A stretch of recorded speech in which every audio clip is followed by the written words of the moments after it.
Good morning, I'm Angelo Castro III. I'm Angela and we are the Castros. Ayan, it's a new week, Monday. Last week medyong mabigat dahil ang bagyo na nanalasa sa buong Luzon, Visayas, Mindanao. Oo, at saka pataas ang pataas yung bilang ng mga casualties, mga nawawala. As of kanina ata kasi nasa 158 plus na ang casualties. But later on, we will talk about that sa branch. Also, inaabangan natin ang pasok ni, officially pasok ni Leon. Supposedly tomorrow natin mararamdaman ang effects dito, di ba? Madaming pag-uusapan tayo today. We're serving you news in a countdown. All that before your second cup of coffee. This is Brunch. Starting our countdown with Willie Revillame, the TV host and senatorial aspirant, visited former Vice President Leni Robredo to give his donation to the affected residents of severe tropical storm Christine. Revillame gave 3 million pesos to Robredo, who is going to run for Naga mayor in next year's elections. He said he will also visit other affected areas to give his donation. During their meeting, Robredo thanked Revillame and highlighted the importance of transparency when it comes to receiving donations. Papasend ko na lang yung receipt mo. Kahit ako lang, di ba? Bawal yung sa amin eh. Pero okay lang. Kasi inaakot mo namin lahat. Ang daming kasing mga, actually, aside from Willie Revillame, we have ACT-CIS Party List Representative Erwin Tulfo, na ilan lamang, PAGCOR, no? Ilan lamang yan sa mga nagbigay mismo sa Angat Buhay na NGO ni former Vice President Leni Robredo. Pero sinasabi, dagdag ko lang, Diego, sinasabi ng mga netizen, nababasa ko lang naman ito, ha? Ito hindi naman aking opinion, sinabi ng mga netizen. Sa Angat Buhay na lang kaya kami magbayad ng tax. Pero alam mo, number one, this showcases the effectiveness of yung Angat Buhay Foundation. Number two, sabi ng mga iba kasi, sana naman yung donations pwede nyo naman ibigay, di ba? Pwede nyo ilagay kung saan galing. Pero makikita mo daw yung rise in former VP Leni's fame by the people actually giving the donations themselves in front of cameras. Kasi, for example, pwede mo, ikaw, malaking tao ka, tatakbo ka sa election, pwede mo ipabigay na lang, i-course through somebody. But the mere fact na you want to pay a courtesy call, if you could call it that, means that you realize yung importance ng tao sa optics, ha? Political optics, kumbaga. I don't doubt naman yung willingness to help. Yun lang nga, is ikaw mismo nagdala. Pero ayun, sige, abangan natin yung marami pang mga ginagawa tungkol nga sa pagtulong dito sa mga nasalanta ng bagyo. Pero for the meantime, let's check in on the latest in weather.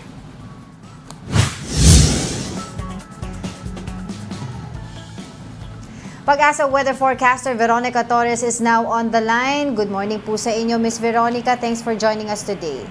Magandang umaga din po sa inyo, pati na rin sa ating mga taga-subaybay. Nasaan na po itong si Bagyong Leon at anong mga lugar po yung mga apektuhan? Po, sa kasalukuyan, ito ay, or kanina alas 4 ng umaga, ito ay nasa layong 840 kilometers east ng Central Luzon. Nagtataglay ng lakas na hangin na 85 kilometers per hour at bugso na 105 kilometers per hour. Moving westward at 10 kilometers per hour. Dahil nga din dito kay Leon, nakataas ang tropical cyclone wind signal number 1 sa eastern portion ng mainland Cagayan, sa may eastern portion ng Isabela at ang northeastern portion ng Catanduanes. Sa kasalukuyan, wala naman itong direktang epekto sa anumang parte ng ating bansa, pero yung kanyang trough extension nagdadala ng maulap na papawirin at mga kalat-kalat na pag-ulan, pagkidlat pagkulog sa may Cagayan, Isabela, Aurora, Quezon, Bicol Region, Visayas, Occidental Mindoro, Palawan, Zamboanga del Norte, Surigao del Norte at Dinagat Islands. At mamaya or sa mga susunod na oras or within the day, posible na din tayong maglabas ng weather advisory para sa mga malalakas na mga pag-ulan.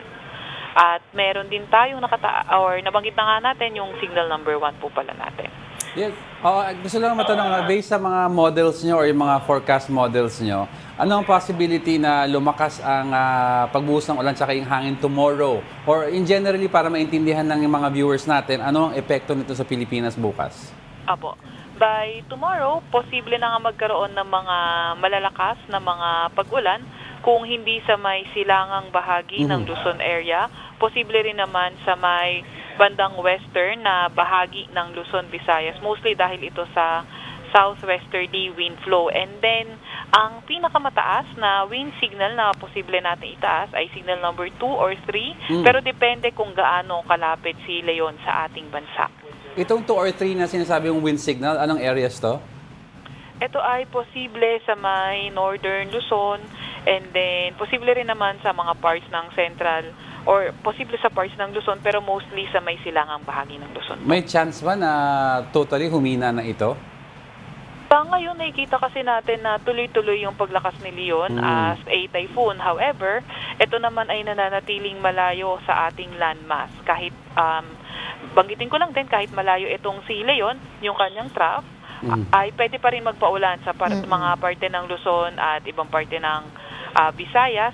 And then, at itong ating si Leon ay makikita natin, kung titignan natin yung track, yung area of probability niya, nasasakop yung extreme northern Luzon area. Yes. Kaya, kailangan pa rin natin ng iba yung pag-iingat dyan. Batanes, Babuyan, Islands area. At kahit naman may kalayuan itong bagyo sa ating bansa, yung mga signal, posibleng maramdaman din natin sa parts ng Luzon at also yung, inulit ko lang yung trough, posible magpaulan. Kaya maghanda pa rin po tayo, lalo na sa mga inulan.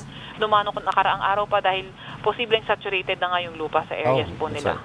Kailan po ba lalabas itong si Bagyong Leon at may nakikita pa ba tayo ibang weather disturbances outside PAR? And of course, yung katanungan nung last week, kung may posibilidad pa ba itong Fujiwara effect o wala na because medyo malayo-layo na itong si Christine? Opo. Kung yung sa last question na yung possible interaction nitong si Leon at si Christine ay ngayon ay napakababa na nga po ng tsansa dahil ngayon na may kalayuan na itong si Christine at sa ngayon ay nasa may Vietnam area na nga siya. And then, yung possible na paglabas nga nito ng ating Philippine Area of Responsibility base sa ating latest na track ay posible around Friday po. Okay. Sige. Alright, maraming salamat po sa inyong oras. That was Pag-asa Weather Forecaster, Veronica Torres. Ika nga, sabi nila hindi na Thank you, Lord, dun sa... pero sabi nga nila, wala nang collab. hindi na daw magkikita si Leon at si Christine. Hindi na sila magde-date. Iniwan na siya ni Christine. Iniwan na Mabuti siya ni naman yan. Christine. At sana yung si Christine pagpunta niya sa Vietnam, di ba nasa Vietnam, sana humina naman siya para hindi naman din masalanta yung mga tao sa Vietnam. Pero probability si hina talaga because this is the second landmass na tatamaan niya. Totoo. Alright, let's move on. Straight to the 8th spot is about the education sector. Over 38,000 schools nationwide were heavily affected by the wrath of severe tropical storm Christine. According to the Education Department, Christine caused 3.3 billion pesos worth of infrastructure damage. DepEd will need 2.7 billion pesos to reconstruct damaged classrooms, while another 680 million pesos is needed for major repairs. Over 1,000 schools are currently being used as evacuation centers. Education Secretary Sani Angara expressed concern over learning losses due to suspensions prompted by Christine. He said it is up to the principals if they will conduct makeup classes. Now, aside from learning losses, children affected by severe tropical storm Christine are also experiencing lack of access to basic needs like clean water and food. How can we help the children and over 1.4 million families affected by Christine? To talk about this, we have Save the Children Philippines Humanitarian Manager Faisa Ali joining us today. Good morning. Thanks for joining us. Yan, magandang umaga, ma'am and sir. Salamat po sa inyong imbitasyon sa Save the Children Philippines. Si Angelo po at saka si Angela po ang kasama niyo po for today. Yun nga po, so far, ano po yung ating general assessment dun sa kondisyon ng ating mga kabataan na affected nga nitong bagyong Christine? Oo. Actually, kasalukuyan, kahapon galing ako ng Batangas, particularly dito sa areas ng Talisay. Samantala, yung mga kasamahan ko ay kasalukuyang nasa Albay at pinipilit pa din namin mapasok ang lugar ng Kamsur. at pati na din ang mga areas ng Eastern Samar. Nakakalungkot, no, dahil nakikita natin na tumataas yung number ng affected population at kanina tinitingnan namin approximately, no, nasa 400 plus children, no, ang affected. Bukod pa ito sa report ng DepEd on the affected learners, no. At base sa ating assessment, no, doon sa mga lugar na ating napuntahan, ay marami dito sa mga bata, bukod sa na-mention niyo po kanina, no, na may pangangailangan ng immediate support for access to food, nutritious food. Nandoon din ang pangangailangan ng kanilang psychosocial support intervention dahil marami sa mga bata dito ngayon ay kasalukuyang distress, no, o nakaranas ng trauma dulot ng matinding pagbabaha at yung mga landslide, no. At kahapon nga po nandoon kami doon sa Ground Zero sa Barangay Sampaloc sa Talisay, no, at nakakalungkot dahil doon sa number ng fatalities na 20, no, 15 doon ay reported to be children, no. At nung binisita din natin yung evacuation centers, no, tinitingnan natin medyo crowded talaga ang mga evacuation centers, no. At ang potential risk nito na kami naman ay concern ay yung protection ng mga bata, no. At maigi at importante na dapat makapag-provide tayo ng life-saving services, kasama na dito yung malinis na tubig, pagkain at syempre yung pagpapatuloy ng pag-aaral ng mga bata at kasama ang pag-establish o installment ng ating mga child-friendly spaces sa mga lugar na kasalukuyang apektado. If I'd like to talk about also yung one of the issues which is learning loss dahil sa class suspensions. Alam naman natin kasi hindi naman natin may iwasan to. There's climate change. There's a shift in the way storms are coming in. Pag gagawin mo naman sa summer, napakainit. So ano ba dapat ngayon gawin ng gobyerno para at least ma-mitigate or ma-lessen yung impact nito sa mga kabataan? Ayan, actually, oo, talagang isang major concern at kalaban natin ngayon ang climate change, no? Kaya ang panawagan natin talaga ay increase, no, na disaster preparedness risk reduction, no? Kami naman po sa Save the Children, ang lagi naming panawagan sa DSWD, sa DILG at sa ating mga LGUs ay yung pag-localize ng Republic Act 10821 o yung Children's Emergency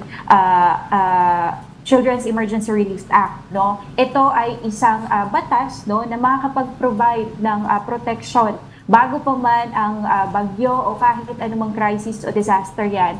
At tuwing at pagkatapos ng any crisis or disaster, no. Ito ay pag-ensure, no, na nasisigurado natin na po-provide natin immediately yung protection na nararapat sa mga bata upang ma-access nila ang kanilang mga basic right.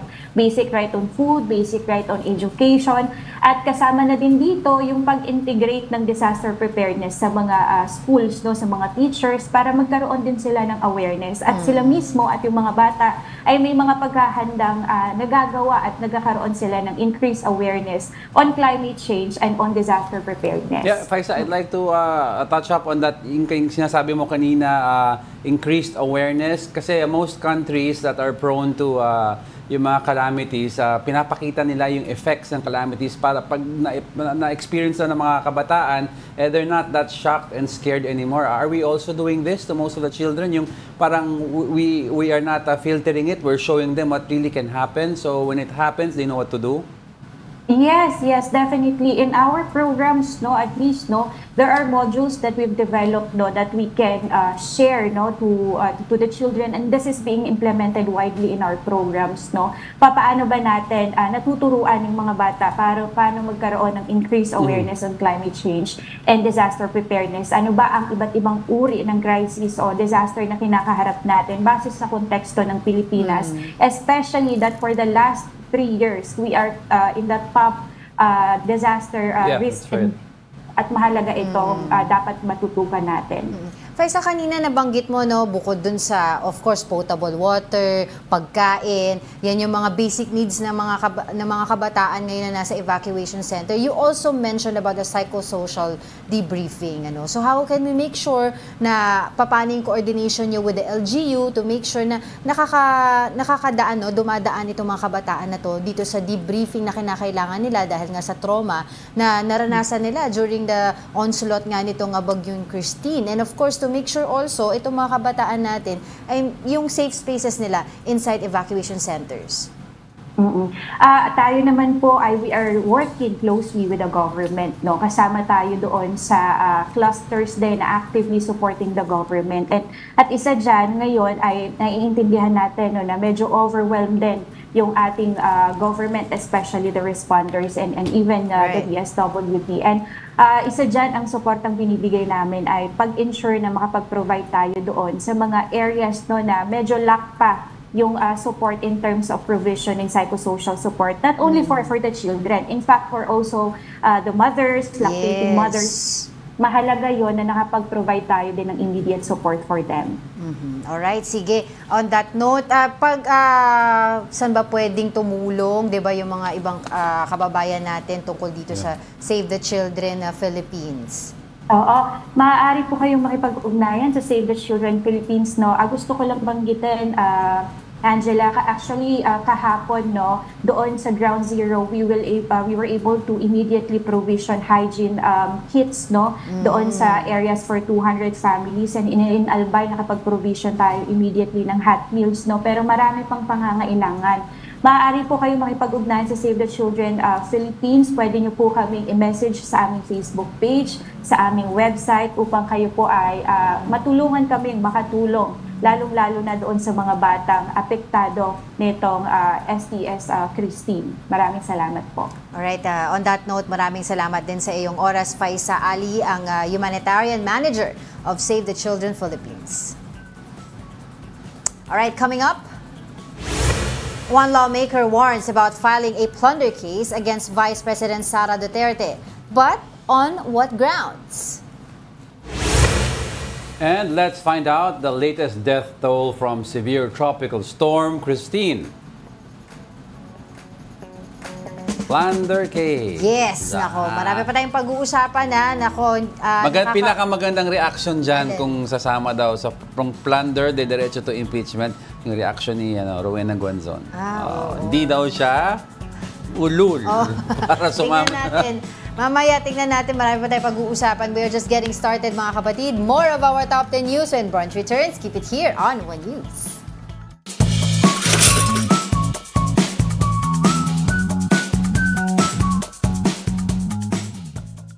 Let's continue with our countdown. Now on our 7th spot, at least 290 more Filipinos arrived back in the country from Lebanon over the weekend.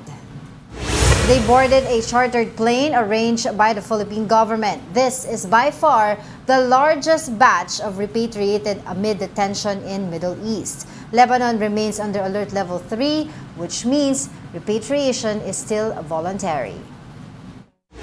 We're telling everybody, can you please go home? We're not forcing you to go home because we can bring you home. Now, why is it not level 4? One, because there's no chaotic peace and order situation. And this is not like what happened in Gaza. We cannot declare alert level 4 if the Lebanese will not or are not yet capable of issuing exit clearances quickly for usually walang control siya sige, even those countries say, foreigners, get out. That's not the case in Lebanon.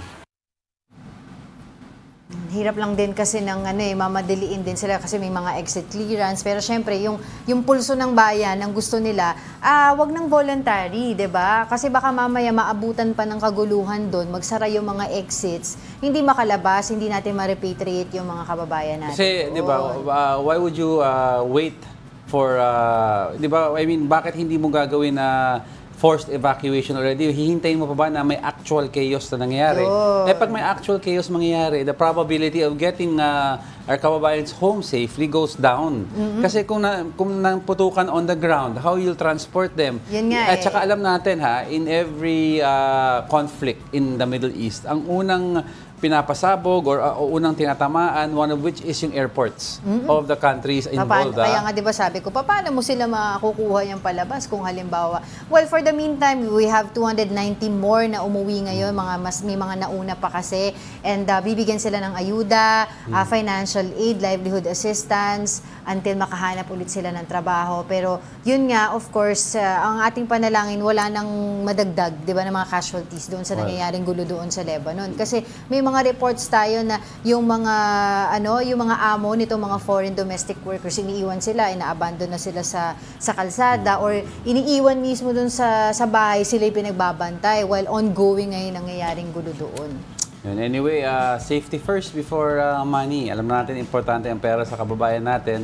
At then again, mabuhay muna kayo, be safe, and then pag-usapan na lang nyo ng gobyerno kung paano kayo ma-uplift yung kabuhayan nyo moving forward. But what's important is you're alive for your loved ones. Okay? Let's move on.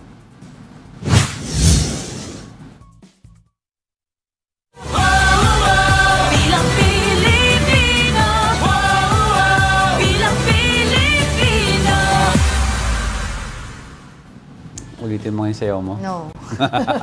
Ito, placing 6 are about printing machines. The Miro Systems has officially turned over its printing machines to COMELEC and National Printing Office for the printing of election ballots.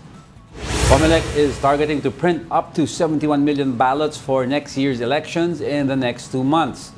COMELEC Chairman George Garcia said the printing machines this year are better because they are cheaper, yet faster and more efficient. He also assured the public that no excess ballots will be printed nor used for possible cheating attempts.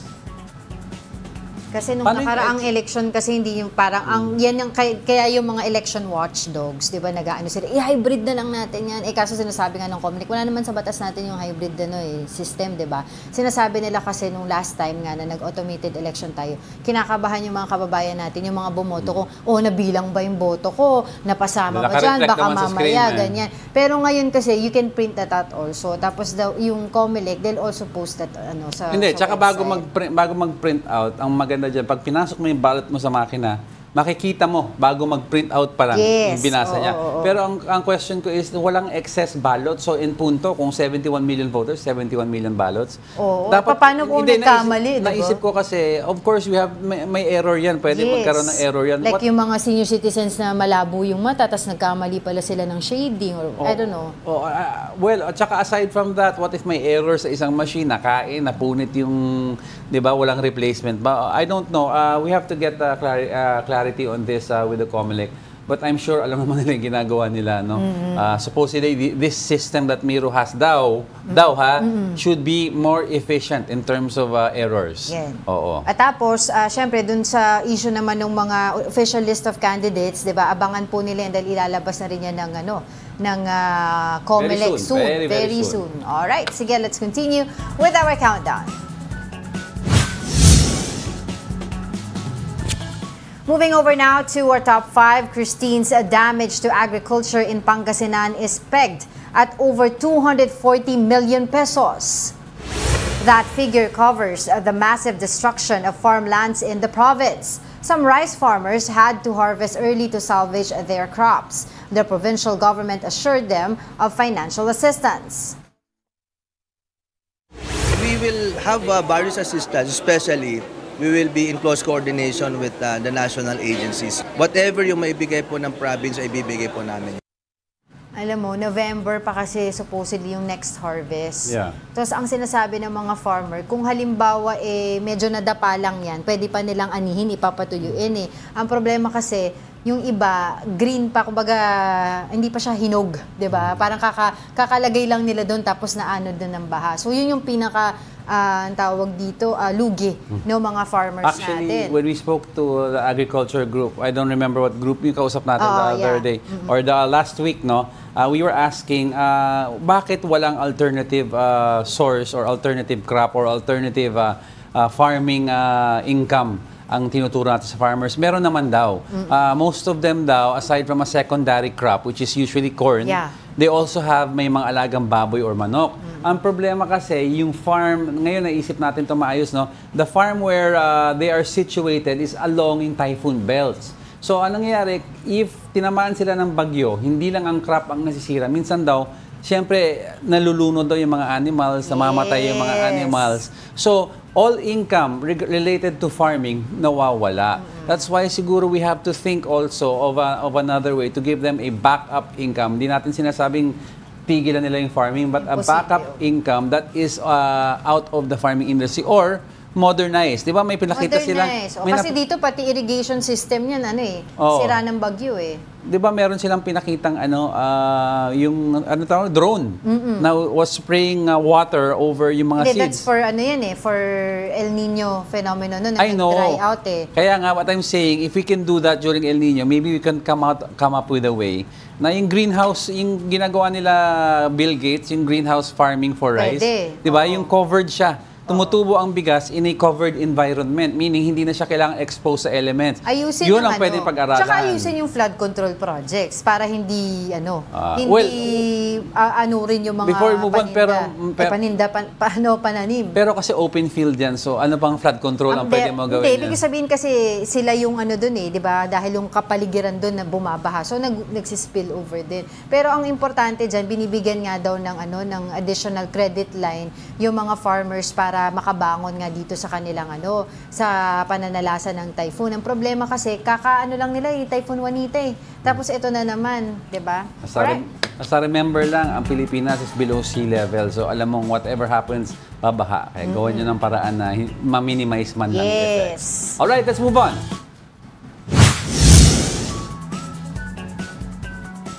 Now for our fourth spot is about the Department of Social Welfare and Development.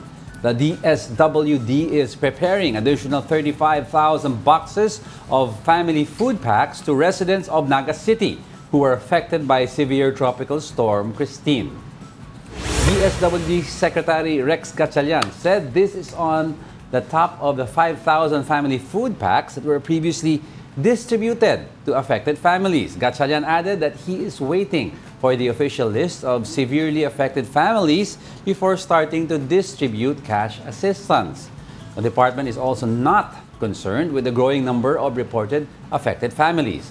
The SWD said they can get more relief supplies from their warehouses in Cebu to give to families in Naga and other affected areas. Okay. Ang problema nga sinasabi ni PBBM, maraming ayuda, maraming mga relief packs or relief goods yung pwedeng ipamigay dito sa affected families. Ang problema is accessibility, dahil marami pa ring areas ngayon ang hindi madaanan dahil nga dun sa nangyaring bagyo ni Christine, 'di ba? Maraming baha, maraming mga nagtumbahan na poste, bridges na nag-collapse. So, yun yung nagiging problema ngayon ng government to reach out to the families affected nga by this typhoon. Yung pagbibigay sa kanila. Yan. Pero dapat kasi moving forward, di ba, at the end of the day, kailangan pag-usapan na talaga natin ang proper zoning of residents. Kasi if you're properly zoned, hindi naman maiiwasan ang calamity to the areas you live in, but ma-minimize mo yung effect it has on people and infrastructure, di ba? Why do we continue to build houses or allow houses to be built on mountain slopes? Bakit tayo nagbi-build sa lower valley areas na alam naman natin pag lower valley doon bumabagsak ang mga tubig at saka yung soil erosion, landslide. Di ba? Meron pa nga mga iba dati, muntik na sa may Rizal, muntik na totoo? Hindi totoo na muntik na... Hindi, watershed. Yes. Sinisira nila yung watershed. Hindi, ang problema kasi nga, yung mga kababayan natin na pinapaalis doon sa mga danger zones ay bumabalik. Yung mga local government officials naman, pinababayaan lalo na pag-eleksyon kasi ayaw nila mawala ng boto. Let me re-clarify that. Hindi sila bumabalik, pinababalik sila. Minsan bumabalik. Because ito, meron reports, kunyari, from Bulacan ka, move sila sa QC, not QC, some other area, tapos magre-registro sila doon for the elections. Tapos back to normal ulit. Alright, sige. Marami pa tayo. Gusto ko pang i-touch up yung issue na yun pero wala tayong oras That's a whole another issue, but we'll talk about it soon. Pero for the meantime, let's continue with our countdown. Coming in at our top 3, a House panel eyes plunder case against Vice President Sara Duterte.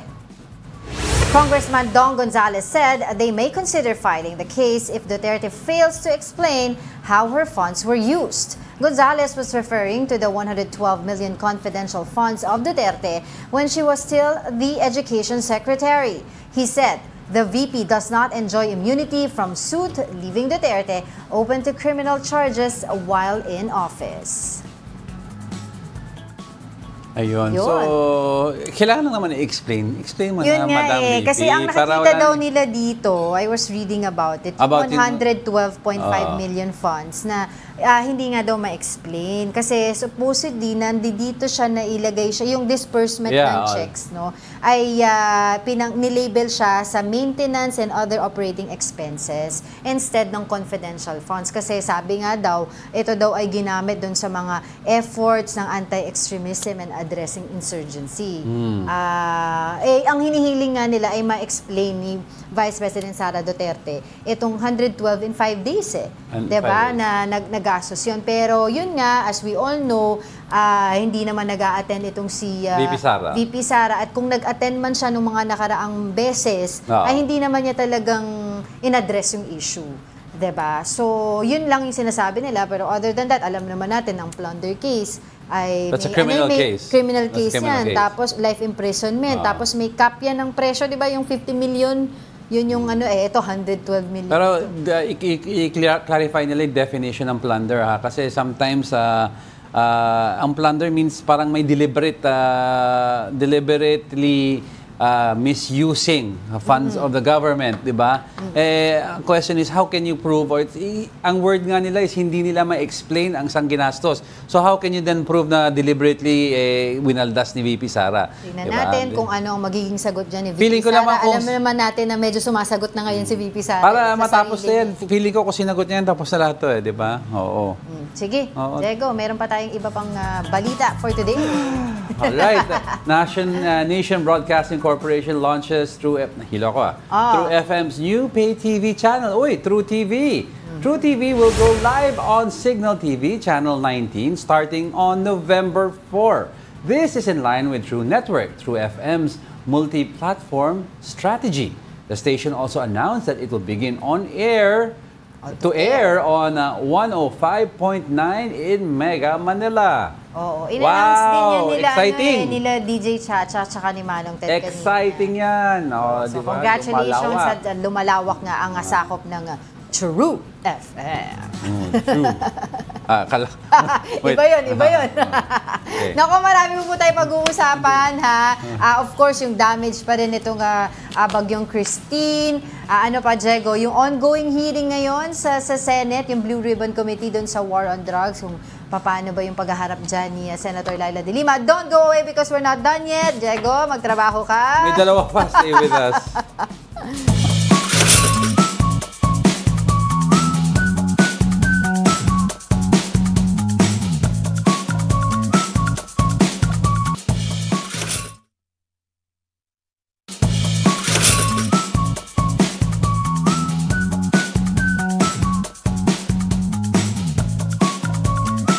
Welcome back. You're still watching Brunch here on The One News. For the past week, bihira tayong bumati. Mabilis tayong pumasada. Juan Miguel Ebron, hello Brunchies. Si Angela Lagunsad. Castro, good morning. Wait lang, ano ba? Hurry up! Go! Go na! Bilis! Ikaw na lang kaya. Sino pa? Bilis! Sino pa nasa Facebook? Madali mo ako. Bilisan mo na! Ang dami mo Ayoko na. Hindi na tayo matatapos Trabaho ito. na lang tayo. Si Ronald Max Stacy, Geraldine Balolong, nanonood daw si Geraldine Balolong sa Bukidnon. Thank you so much. Si Peter Gonzales, nako, hindi po kami bias. Gusto lang din namin marinig. Bilis! Si Senator Lisa Ontiveros. Bilis na. Okay, go na. Ayan, okay, that's good. Kakairita. Go na.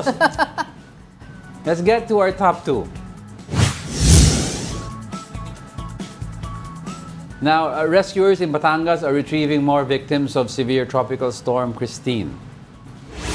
Some of them are victims of the landslide that occurred in the town of Balete, Around 200 families are living in the area where the landslide took place. Balete Mayor Wilson Maralit said they had previously asked the families to evacuate the area. Across the country, the death toll from Christine has already climbed to 116. Tuloy, meron na nga tayong hinanda sa kanilang pabahay. Talaga lang ayaw pa nilang, ayaw nilang iwanan ng lugar. Dahil naghahanap buhay sila doon. Nakakapangmuli sila ng mga iyungin, tawilis, na nandun ang kabuhayan talaga. Now let's get updates on the relief operations of the government. We have DSWD Assistant Secretary Irene Dumlao joining us via Zoom. Good morning po sa inyo. Asek. I supported and coordinated closely. Ay, sorry po. Hi Asek, good morning. Thanks for joining us again. Hi, thank you. Thank you for having us. Good morning. Of course, hingi lang po kami ng datos po dyan sa DSWD. Gaano po karami yung mga nasalanta na natulungan na po ng DSWD? Well, of course, nais muna nating banggitin na the total humanitarian assistance extended by the DSWD has reached more than yung lang yung family food packs, non-food items, right. and financial assistance under the Assistance to Individuals in Crisis Situation. Ang total na po na naipahatid natin ay mahigit 327 million pesos. We have already distributed more than 609,000 family food packs as augmentation support to the local government units. Likewise, we have also extended non-food items, and meron na rin pong mga financial assistance, especially for those families na naapektuhan nga po at meron nga pong mga namatay as a result of the effects of Typhoon Christine. And in addition to that, we have also provided psychosocial support through the psychological first aid, through our social workers who have been capacitated to do that. Lalo na dun sa mga pamilya who are taking temporary shelter inside evacuation centers and who have experienced trauma because of this experience. Asek, how about yung mga families that were nung previous weekend or itong last week na hindi po naabot ng mga relief goods dahil walang access, either baha, sira yung kalye, or yung natabunan daw ng lupa, yung access area. Naabutan na po ba sila ng mga relief goods? That's correct.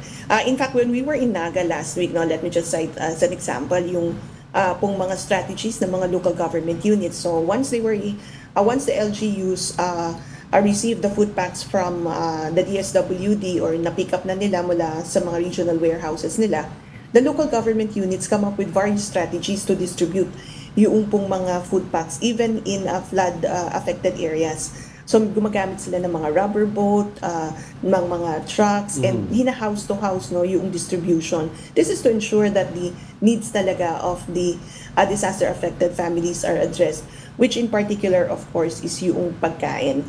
So we are in close coordination with the local government units para ma-address natin yung mga challenges and makapag-deliver talaga ng mga food packs doon sa mga affected, even if there are problems on logistics. Oo nga po pero sinasabi nga po ni PBBM walang problema dun sa ipamimigay Yung problema dun yung accessibility, 'di ba? Paano nila ibibigay yung mga relief goods doon sa mga nasalanta. Pero ma'am, Asek, tanong ko rin po paano po ba yung proseso ng pamimigay bukod po doon sa coordination with LGU? Kasi may mga previous reports po or yung mga kwento-kwento from experiences po ng mga previous bagyo.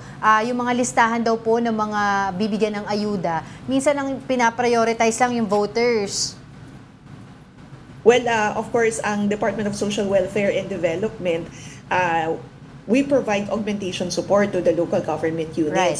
And before we release the food packs or non-food items to the LGUs, tinitingnan natin yung kanilang disaster report. Naka-attach din po doon sa kanilang request yung list of beneficiaries na makakatanggap ng tulong. So the DSWD, through our field offices, validate the reports that are submitted to us. Right. In that manner, makakatiyak po tayo na yung mabibigyan talaga o makakatanggap ng tulong are those that are affected by the typhoon. And of course, tayo naman sa DSWD, gusto talaga natin, no, mabahaginan natin lahat ng tulong, following of course the principle of, of social protection na inclusivity. Dapat talaga lahat mabigyan, especially sa mga panahon na ganito na matindi yung pangangailangan din ng mga kababayan natin who have been affected nung mga pagkain at may inom na tubig. So, our field office personnel are on the ground and are monitoring yung mga distribution ng mga family food packs. And again, they are in close coordination with local government units to ensure nga po that every one of those who are affected will be served. Walang maiiwan. On that note, maraming salamat po sa inyong oras. That was DSWD Assistant Secretary Irene Tumlao. Thank you. Thank you. Alright, sige. Diretso na tayo sa ating top story. Our top story is the aftermath of severe tropical storm Christine. The death toll from Christine has climbed to 116. Meanwhile, President Bongbong Marcos is considering reviving the Bicol River Basin Development Program, which is his late father's project back in the 80s. Here's a report. Some residents in Camarines Sur, like Mercy Alegria, are desperate to recover from their situation after the onslaught of severe tropical storm Christine. Mercy walked 7 kilometers from San Fernando to Naga City to find a bus going to northern Samar. Grabe sir, naiyak na ako. Basa na po ako sir, dito na po ako umihi. Gutom na po kami, wala na po kaming budget. Some elders also brave the floods to get help. Kumukuha lang kami ditong tubig kasi kailangan ng tubig nito distilling. President Bongbong Marcos visited Camarines Sur over the weekend to monitor the situation in the province. He also talked to some members of the cabinet and local officials of Naga and Albay about possible long-term solutions for flood issues in the region. One of them is reviving the Bicol River Basin Development Program. This was a project of his late father, former President Ferdinand Marcos, but it was stopped in 1986. Aside from this, the president tasked the health department to ensure that all hospitals in the region has enough supply of medicines against leptospirosis. Based on the latest report of the National Disaster Risk Reduction and Management Council, or NDRRMC, the death toll from Christine has climbed to 116. 109 were injured, while 39 are still missing. Around 1.4 million families, or 5.9 million individuals, were affected by Christine. So far, 158 areas have declared a state of calamity after experiencing Christine's onslaught. Alam mo, importante talaga long-term project, long-term solution dito sa ongoing na problema natin. Because we cannot, di ba, lagi naman natin pinag-uusapan dito dyan we cannot we cannot be going through like this tuwing may bagyo. Di ba? Yung nasa evacuation center, pipila yung mga tao para himingi ng ayuda. Diba? We deserve better. No, actually, well, let's take it. Most countries naman go through the same pagbagyo. It's just the key here is to mitigate the effects. Yes. Hindi maiiwasan ng evacuation center or pila or yung hirap sa buhay or masisira yung bahay. But let's begin with properly zoning residential areas. From there, let's take it little by little, di ba? How to make yung mga dedicated evacuation centers already. Start simple, di ba? You don't have to complicate things. Yun. All right. Okay, and that wraps up today's episode of Brunch. Join us again tomorrow. I'm Angela Lagunsad Castro, and he is Angelo Castro III. We are One News, all sides, all the time. Keep safe.